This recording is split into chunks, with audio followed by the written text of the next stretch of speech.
And in the second video of did you know that you could treat your home without a tent? Um, something I was so excited to get this series started to let people know that this service is available because I believe in it. Um, and I forgot to introduce myself. I'm Kobe, the president of Kobe's Tentless Termite and Pest Control. I mentioned in my last video about how long I've been in the business, so you've been around for a while. And so once we started doing this service, we used borates, and borates were the biggest thing going because they last for so long. They're nothing known to once it goes into a piece of wood, there's nothing known to take it out of it.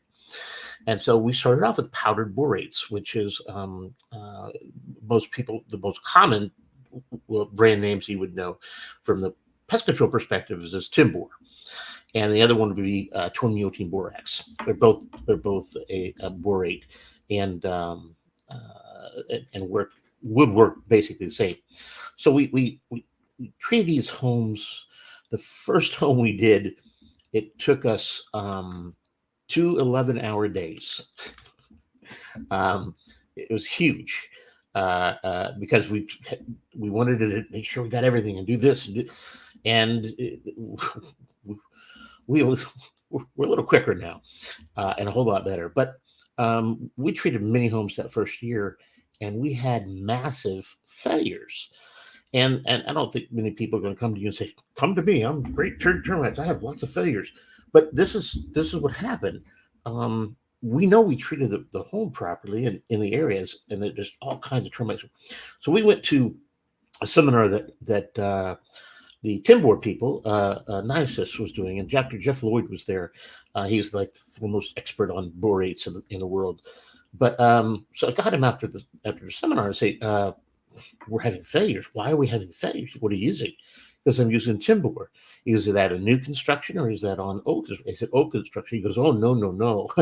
He goes, "You can't do that. It doesn't work the same. You need something to penetrate the wood, so you have to use a liquid form of borates. Now that penetrates into the wood, goes deeper and deeper and deeper, and over time it reaches equilibrium in about 6 weeks in a 2x4. And so once it's in there, like I said, nothing is known to take it out. It is a permanent thing. And so there's been homes in, if I'm not New Zealand and Australia, most of their lumber is treated with this stuff, and they've had it for 50, 80, 100 years. So it's a solid treatment. It really does a great job of getting into those nooks and crannies and penetrating it and doing it. So we switched over to that. And then as we progressed, we were fortunate enough to get a contract to treat the Bellevue Biltmore. And the Bellevue Biltmore, for those of you who don't know, is the world's largest, or was the world's largest wooden structure.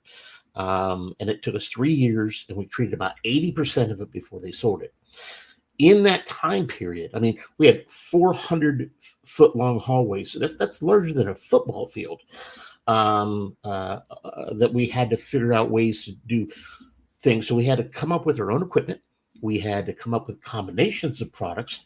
I had gone to um, Termidor, the company that Termidor, and I asked for an experimental use permit. They didn't offer that to me. They didn't give it to me, so I had to go a different route. But we would use different combinations of things and put things together, and we found out what worked and what didn't. And over the next 13 years, I was on every job, every doing servicing, treating each and every job with my guys, of course, um, except for 5.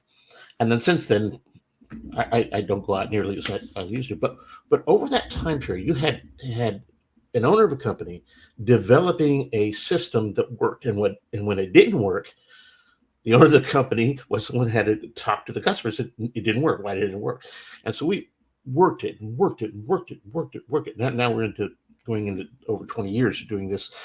But that's why how we learned what we did about tentless termites, and just love the idea and the uh, uh, the way we do things because of the time that we took to develop the program, and we know what it can and can't do.